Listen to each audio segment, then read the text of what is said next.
Listening 60. Listen and read. Getting to the top. When Mum came home, Simon was sitting in his favourite tree. He watched her go into the house, then he climbed down carefully. He knew if Mum saw him up there, he would be in trouble. Simon loved climbing, and he was good at it. He climbed everything he could find. The tree wasn't particularly high, but Simon liked to sit up there and daydream. He dreamed of being a real climber. When he walked into the kitchen, Mum looked at him. "I've just spoken to Mrs. Linden," she said. "She phoned to tell me my son was in the tree, again." Simon looked at the floor. Mrs. Linden lived next door. She saw everything. "Sorry, Mum," he said, and he waited for her to continue.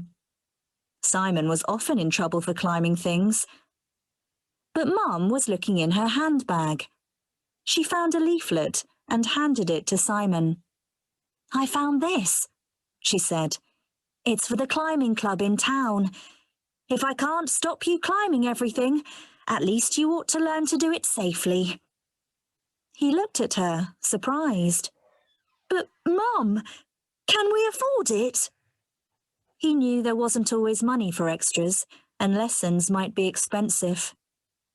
"We'll manage," said Mum, and she smiled. Simon smiled too. "Thanks, Mum." After school the next day, Simon was excited. The climbing wall was higher than any of the trees in Simon's garden. It looked great. "Go on then," said John, the instructor. "Let's see what you can do." Suddenly, Simon felt nervous. Was he really good enough? But he chose a route and started to climb. Soon, he was totally focused. He climbed quickly, going higher and higher. His arms started to hurt a bit, but he concentrated on just getting to the top. He didn't hear John shouting at him until he pulled himself onto the top and looked down. "Hey, I didn't expect you to go that high on your first climb. You ought to have a rope. Can you get down again?" Simon shrugged and climbed down. "Sorry, John." He was always apologising. When he got home, Mum was on the phone. She looked at him, and he knew it was about him. When she put the phone down, she turned to Simon. "That was John," she said. "He said you climbed straight to the top of the wall, without a rope or anything." "Oh, Mum, am I in trouble? Do I have to leave the club?" He wanted more than anything to go back and climb again. But Mum smiled. "No, Simon. John says you've got talent. He wants you to train for the regional championships."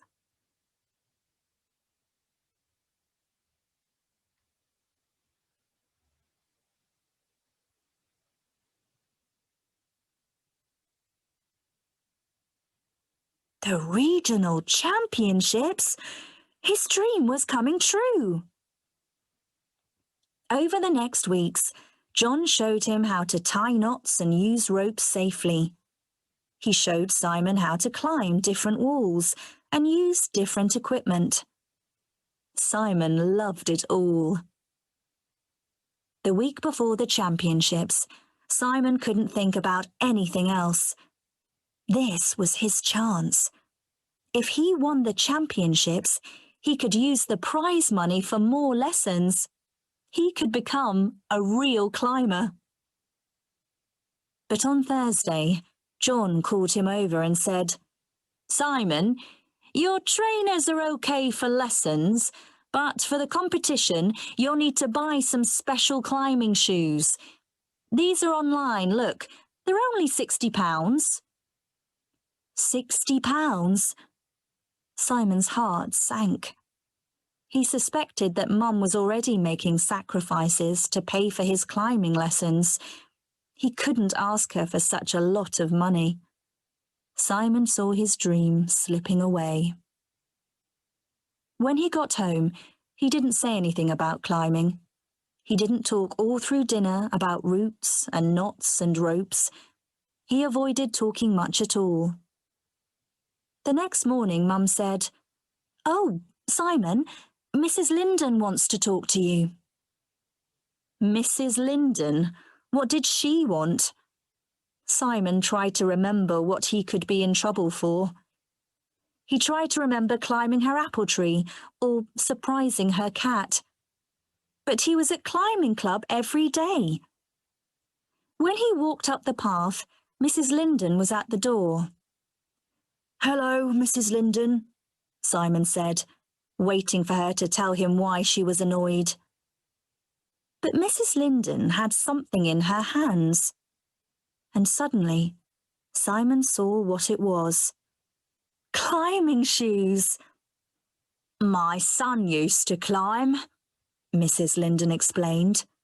"But he's at university now. You're about his size. Why don't you try them on?" Shoes! All Simon's dreams came rushing back, and he surprised Mrs. Linden with a big hug. He was going to the championships after all, and he was going to make them all proud.